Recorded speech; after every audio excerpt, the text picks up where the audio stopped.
Assalamualaikum warahmatullahi wabarakatuh. Sahabat Kisah Mengaji, alhamdulillahirrabbilalamin. Segala puji hanya milik Allah. Salawat dan salam semoga tetap tercurah kepada Nabi Muhammad sallallahu alaihi wasallam. Alhamdulillah bertemu lagi di studio podcast Kisah Mengaji Masjid Al-Munawwarah yang dikelola oleh pemuda Masjid Al-Munawwarah. Hadir bersama kami tidak asing lagi di Kabupaten Tanggamus, yaitu Bang Heri Setiawan selaku Ketua DPRD Kabupaten Tanggamus. Gimana kabarnya, Bang? Alhamdulillah sehat. Alhamdulillah sehat. Oh iya. Alhamdulillah Bang, ini sudah bisa hadir di studio podcast Kisah Mengaji yang dikelola oleh pemuda Masjid Al-Munawwarah. Selamat datang di studio podcast Kisah Mengaji. Mungkin ini masyarakat tentu kalau dengan Bang Heri sudah paham nih, Bang. Sebagai Ketua DPRD cukup lama kan ya. Di periode keberapa ya, Bang, kira-kira? Kalau untuk keanggotaan ketiga ya. Kalau untuk Ketua Ya, DPRD diberi amanah sebagai ketua untuk kedua ini ya. Mungkin untuk awal ini bisa diperkenalkan, Bang, tinggal di mana dan lain sebagainya kepada masyarakat di Kabupaten Tanggamus. Baik, terima kasih Mas Bambang. Bismillahirrahmanirrahim. Assalamualaikum warahmatullahi wabarakatuh. Waalaikumsalam warahmatullahi wabarakatuh. Mungkin belum semuanya kenal dengan saya karena kan namanya DPRD Kabupaten ini kan dapilnya cuma gitu ya. terbagi di beberapa kecamatan. Jadi nama lengkap saya Heri Agustiawan. Dan saya memang lahir di Pekon Sudimoro, Kecamatan Semaka. Semaka ya, Bang? Ya, Semaka. Jadi memang ibu saya asli dari Semaka. Kalau bapak asalnya dari Pringsewu. Gitu. Kebetulan dulu juga waktu sekolah SD-nya sama SMP di Semaka, kemudian SMA-nya juga di Pringsewu. Dan waktu itu saya melanjutkan kuliah di Universitas Lampung di Fakultas Ilmu Sosial Ilmu Politik di jurusan Ilmu Pemerintahan. Saya masuk dulu tahun 1995 ya. Kemudian lulus tahun 2002. Jadi masa reformasi jadi mahasiswa ya? Oh, jangan ikut demo juga ya, Bang? Ya, makanya gak lama, 7 tahun baru beres. Jadi baru beres ya. Iya, jadi kemudian keluarga? Saya punya istri memang asli dari Semaka juga, dari Sri Kuncoro ya. Terus anak saya sekarang sudah 3, yang pertama kelas, kalau dulu 2 SMA, kalau sekarang berarti 9 tambah 11 berarti. 11 ya. Kelas 11, kemudian adiknya sudah kelas 6. Nah, kemudian yang nomor 3 umur 3 tahun setengah. 3 tahun setengah ya, kurang lebih. Masih balita. Dan insya Allah menambah lagi ya, Bang? Insya Allah. Ya, jadi ini ya, mungkin sebelum kita masuk pada topik ya, sebagai Abang hari ini diamanai sebagai Ketua DPRD yang mendapat amanah yang cukup besar. Mungkin terpikir nggak dulu itu menjadi anggota legislatif gitu, atau kalau orang kenal itu menjadi anggota dewan itu, pernah terpikir nggak dulu gitu? Saya mulai agak berpikir untuk ke dunia politik itu pada saat kuliah. Oh, sudah kuliah. Ya. Pada saat kuliah, ya kebetulan tadi sudah disinggung kan, di era kita mahasiswa ada dinamika politik di mana di situ ada masa-masa reformasi kan, pergerakan mahasiswa pada saat itu, dan kebetulan kita juga aktif di organisasi kampus, sehingga pada saat itu kita juga aktif juga dalam pergerakan reformasi. Dan saya berpikir bahwa setelah reformasi ini tentunya pemilu juga bisa dilaksanakan secara jujur dan benar-benar apa yang menjadi pilihan rakyat itu yang menjadi hasil dari pemilu itu sendiri. Dan sebab itu saya berpikir DPR atau DPRD juga merupakan lembaga yang sangat-sangat penting keberadaannya di masyarakat dan harus dimaksimalkan fungsinya. Dari situ kita mulai berpikir untuk terjun ke dunia politik. Ya. Nah, awal, Bang, mengawali untuk terjun ke dunia politik kan tentu tidak langsung menjadi calon anggota legislatif. Itu mengawali itu sempat berkarir dari apa, Bang? Apa dari penyelenggara atau dari langsung ke calon anggota dewan waktu itu? Kalau setelah lulus kuliah, dulu saya sempat juga sebentar, tapi ya itu wira swasta. Ya. Di Bantar Lampung dulu bikin ini Mas apa? Sendal jepit. Oh, sendal jepit juga ya. Pernah bikin sendal jepit. Jadi memanfaatkan limbah-limbah dari pabrik yang ada di Jawa, di Tangerang waktu itu kan, terus limbah-limbahnya dibawa ke Lampung, terus saya pekerjakan beberapa orang dari kampung yang punya skill untuk bikin sendal jepit, tapi nggak bertahan lama. Kemudian saya juga sempat di jurnalis, Sempat di Jawa Pos pernah, di Lampung Express pernah kan. Jadi, Kemudian setelah dari jurnalis itu, karena waktu itu kebijakan dari pimpinan media bahwa wartawan tidak boleh aktif di partai, maka saya memutuskan untuk bergabung ke PDI Perjuangan dan sementara meninggalkan profesi jurnalis, ya karena waktu itu tidak boleh memang jurnalis jadi pengurus partai. Nah saya pulang kampung, tapi pada saat itu memang momennya menjelang pemilu 2004. gitu ya. Jadi saya sekitar 2003 pulang kampung, kemudian menjadi penyelenggara, waktu itu ketua PPK di Semaka. Jadi sempat jadi penyelenggara ya, sempat jadi penyelenggara untuk pemilu 2004. Ya. Nah setelah jadi penyelenggara, beres pemilu, baru saya bergabung di PDI Perjuangan. Pada saat itu jadi ini pengurus ranting. Dari bawah ya. Pekon ya gitu ya.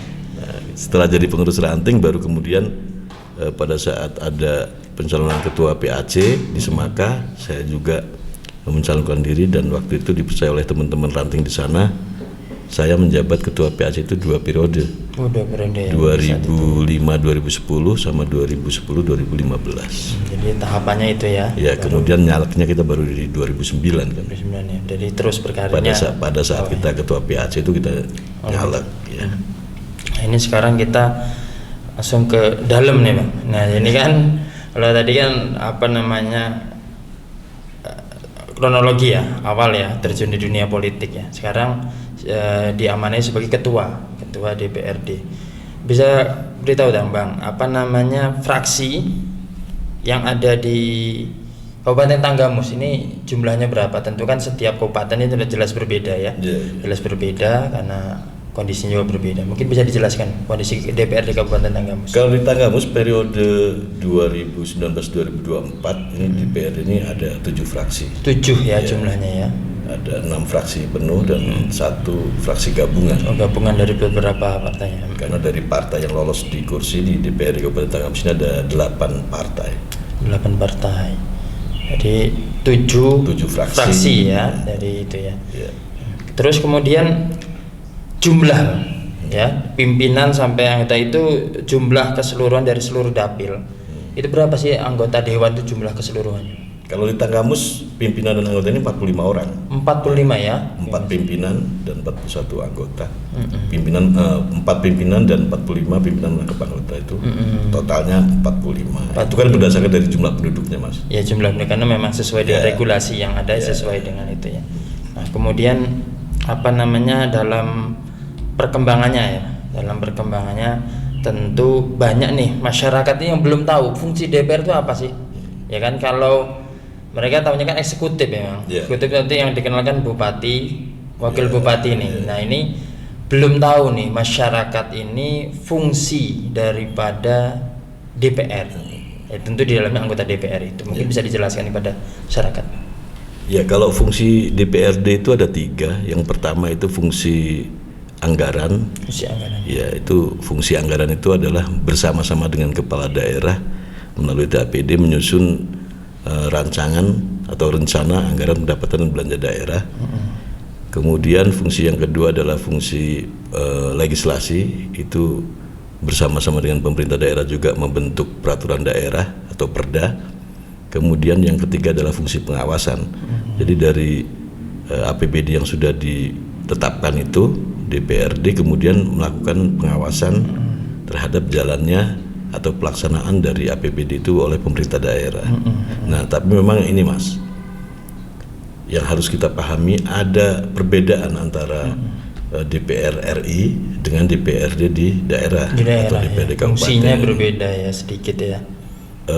Sebetulnya soal fungsi kekuasaan, soal kekuasaan kalau fungsi 3 tadi tetap, tapi tetap ini bicara tentang porsi kekuasaan legislatif. Jadi sebetulnya yang disebut dengan kekuasaan legislatif yang full legislatif itu ya DPR RI. Nah, kalau RI itu kalau DPRD kabupaten ini sebetulnya bagian dari pemerintahan eksekutif rumpunnya. Tetapi yang menjalankan fungsi legislasi di daerah. Tingkat daerah ya, kabupaten atau indikatornya apa? Indikatornya adalah DPRD SK-nya itu dari gubernur.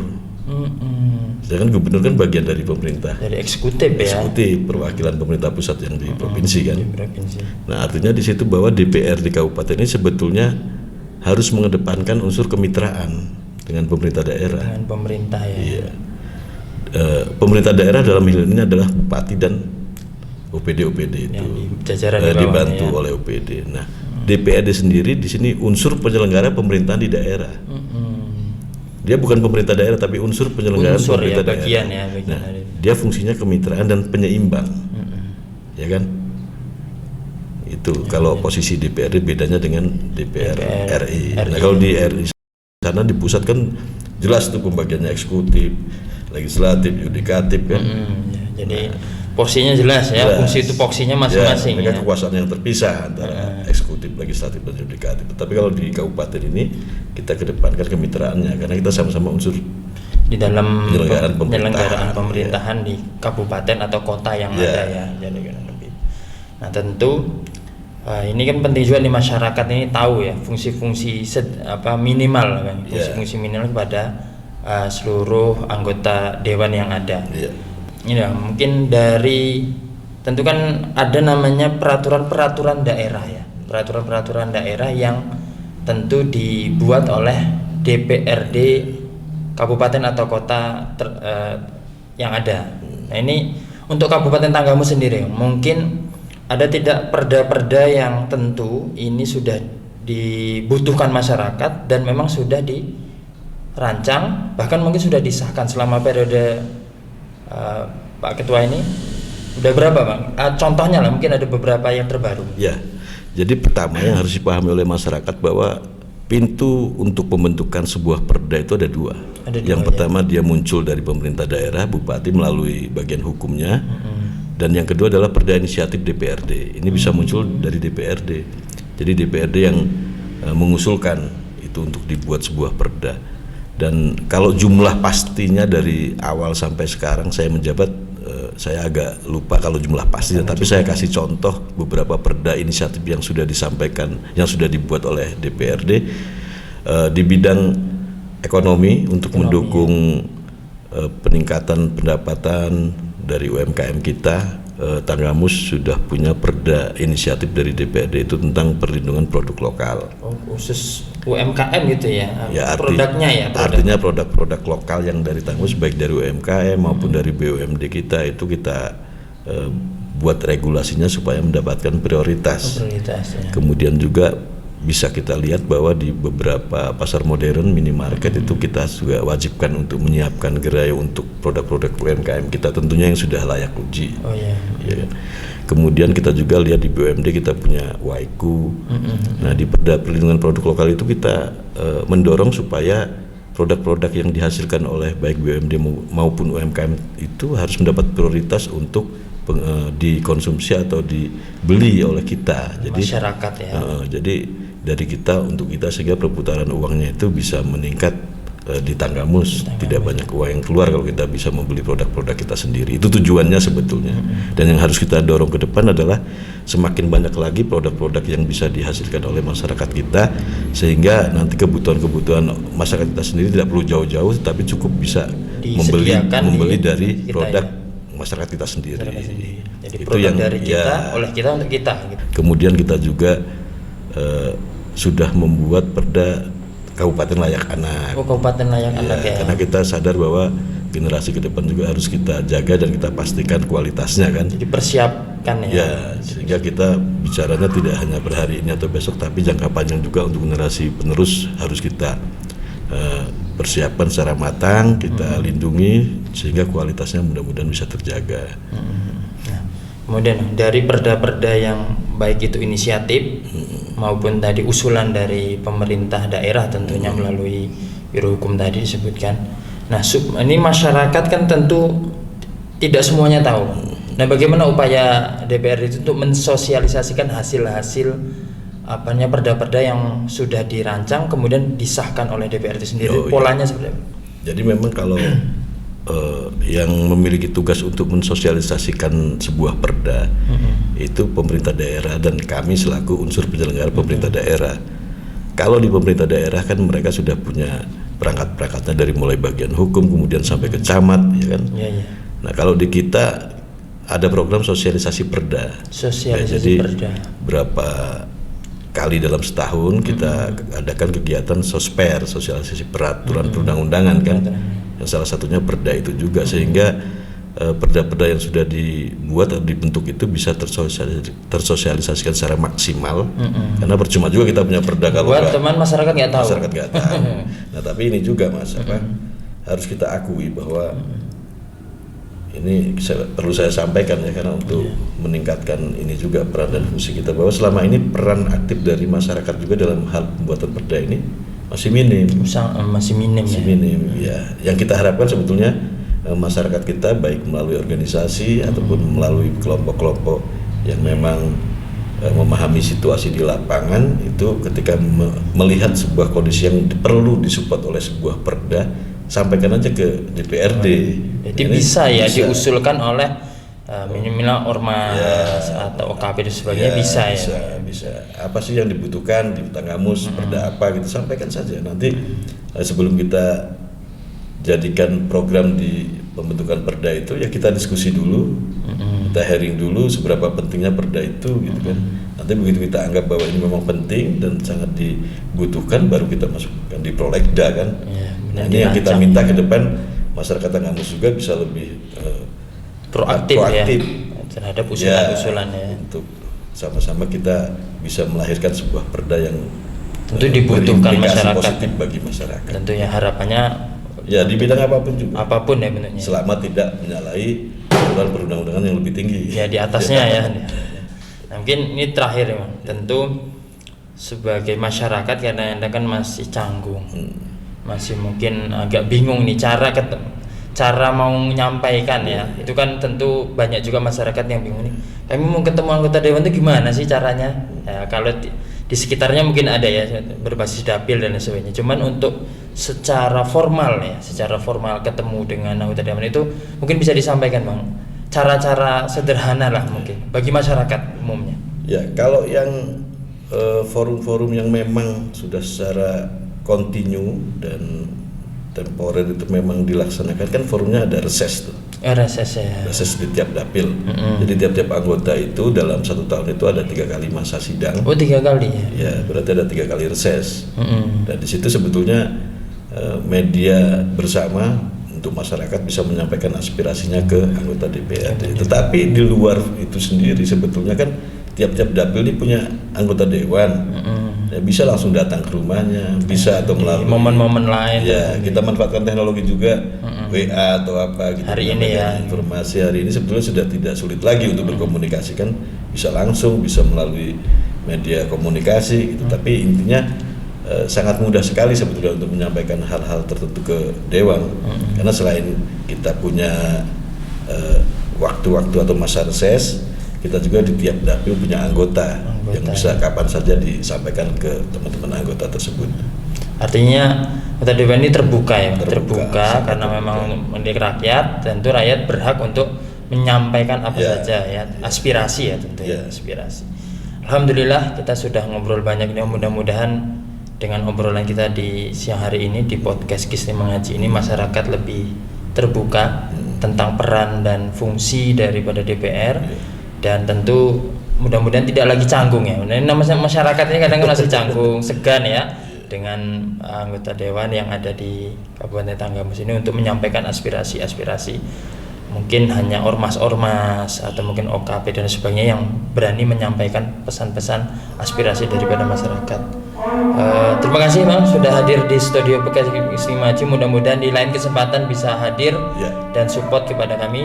Yang terakhir sekali untuk closing statement, mungkin bisa diberikan motivasi kepada kami Bang di pemuda Masjid Al-Munawwarah ini untuk berkarya di studio podcast Kisni Mengaji ini. Ya, saya terima kasih sudah diundang di Masjid Al-Munawwarah ini. Podcast ini merupakan sebuah media yang sangat efektif sekali di era keterbukaan informasi seperti saat ini. Dan kedepannya saya berharap podcast ini juga bisa mengangkat isu-isu yang tidak hanya soal politik atau pemerintahan, tetapi juga bisa mengangkat isu budaya. Karena kita sangat sadar sekali di era keterbukaan informasi dan kebebasan media sosial sekarang ini banyak sekali pengaruh-pengaruh budaya luar yang masuk, sehingga kita juga perlu membentengi generasi muda kita dengan budaya-budaya kita yang luhur, sehingga ke depan kita tetap bisa menjaga persatuan dan kesatuan kita. Karena yakinlah bahwa Tanggamus ini kabupaten yang luar biasa sekali. Kalau kita mampu dan kita bisa memanfaatkan peluang-peluang yang ada, pasti saya yakin ke depan generasi muda Tanggamus ini bisa menjadi generasi muda yang hebat dengan bisa memanfaatkan potensi yang ada untuk menjadi lebih produktif lagi ke depannya. Siap, mudah-mudahan manfaat dan semangat bagi kami, terutama pemuda Masjid Al-Munawwarah. Ya, jadi kita mendukung bahwa di masjid ini tidak hanya soal keagamaan atau ritual keagamaan, tapi juga bisa membangun seluruh sektor dan aspek kehidupan kita. Insya Allah. Terima kasih Bang Ya. sudah bantu. Sahabat Gisli Mengaji, alhamdulillahirobbilalamin, kita sudah banyak berbincang dengan Ketua DPRD Kabupaten Tanggamus. Mudah-mudahan hasil perbincangan menjadi wawasan yang luas bagi kita untuk mengetahui seberapa besar fungsi dan tugas daripada anggota DPRD Kabupaten Tanggamus. Kita tutup dengan doa penutup majelis. Subhanakallahumma wa bihamdika asyhadu an la ilaha illa anta astaghfiruka wa atubu ilaik. Astaghfirul khairat. Wassalamualaikum warahmatullahi wabarakatuh. Waalaikumsalam. Terima kasih. Terima kasih.